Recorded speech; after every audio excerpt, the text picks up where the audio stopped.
We're gonna talk about installing the hardware itself today. So first of all, you take your iClock out from your box, and you need Phillips screwdrivers, and also you're gonna have 2 screws and a wall anchor. So what we do is we first turn this around,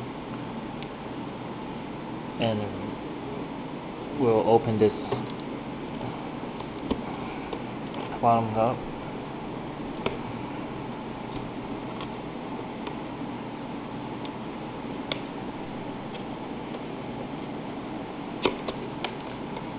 So we will move the wall plate,